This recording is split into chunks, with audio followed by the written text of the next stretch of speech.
Assalamualaikum warahmatullahi wabarakatuh. Bismillah, walhamdulillah, wassalatu wassalamu ala rasulillah wa ala alihi wa sahbihi wa mawalah, amma ba'du.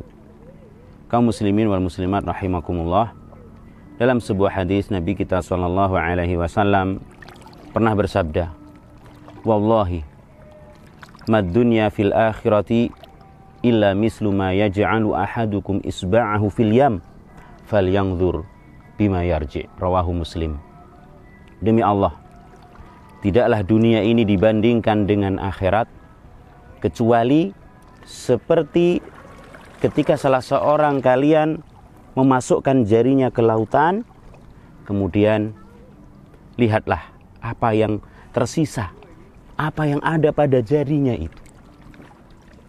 Sungguh ini menunjukkan akan kecilnya dunia, akan kecilnya dunia.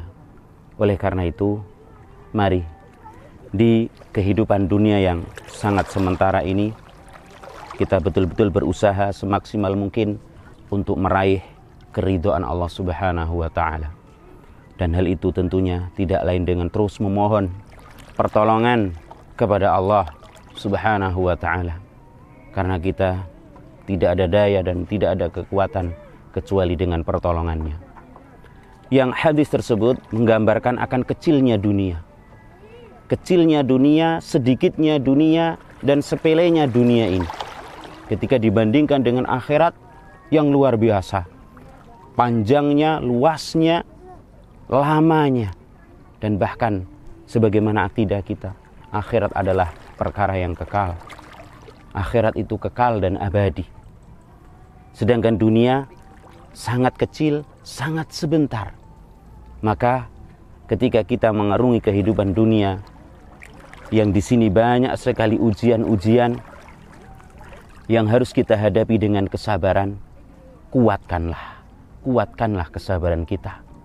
Sabar dan sabarlah kita agar kita menjadi orang-orang yang beruntung.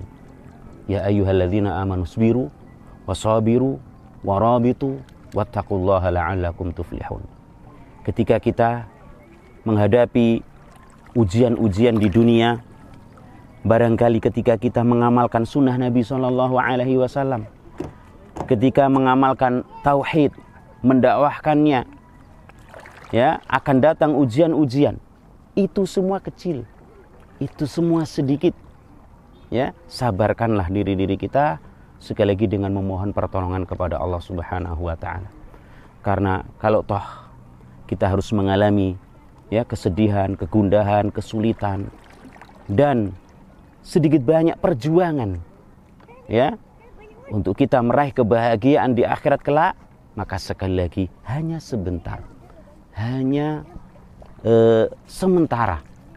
Oleh karena itu, sekali lagi mari kita memohon pertolongan kepada Allah Subhanahu wa ta'ala agar Allah memudahkan urusan-urusan kita, agar Allah Subhanahu wa ta'ala mengokohkan kita di atas agamanya yang sangat butuh dengan kesabaran.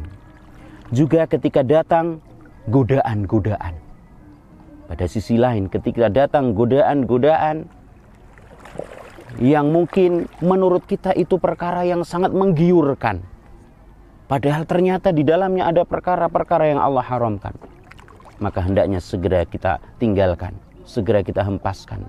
Karena kalau tak kita dapatkan itu sebagai kesenangan dan kebahagiaan kita, maka itu semua sangat sedikit, sangat sebentar, dan na'udzubillah kalau harus berujung dengan kemurkaan Allah Subhanahu wa ta'ala. Oleh karena itu Allah mengingatkan kita agar tidak tertipu dengan keadaan orang-orang kafir. La yaghurrannaka taqallubul ladzina kafaru fil bilad mata'un qalil summa ma'wahum jahannam wa bi'sal mihad. Sungguh kalau kita melihat mungkin keadaan sebagian orang kafir, karena tidak semua juga. Sebagian orang kafir yang kehidupannya Masya Allah, sedangkan mereka tidak pernah beribadah kepada Allah, bahkan menentang, kufur kepada Allah Subhanahu wa ta'ala. Tapi kok kelihatannya enak begitu. Itu sedikit sekali. Setelah itu tempat tinggalnya adalah Jahannam. Maka kita yang berada di atas petunjuk, di atas sunnah Rasulullah SAW, yang mungkin banyak ujian dan kesusahan, penderitaan, dalam berjuang untuk menghadap Allah Subhanahu wa taala, meraih ridhonya ini, ayo betul-betul kita sabarkan diri kita. Semoga Allah menolong kita. Ingat bahwa ketika seseorang atau kaum mukminin telah masuk surga, akan diberikan ucapan selamat, tahniah oleh para malaikat. Dengan para malaikat itu mengucapkan salamun alaikum bima sabartum fa ni'ma uqbaddar. Keselamatan atas kalian wahai penduduk surga, yang semua itu adalah buah dari kesabaran, karena kalian dahului ani di dunia sabar. Semoga Allah menjadikan kita orang-orang yang sabar dan memasukkan kita ke dalam surganya. Amin ya rabbal alamin. Sallallahu wasallam wa baraka ala nabiyina Muhammad. Assalamualaikum warahmatullahi wabarakatuh.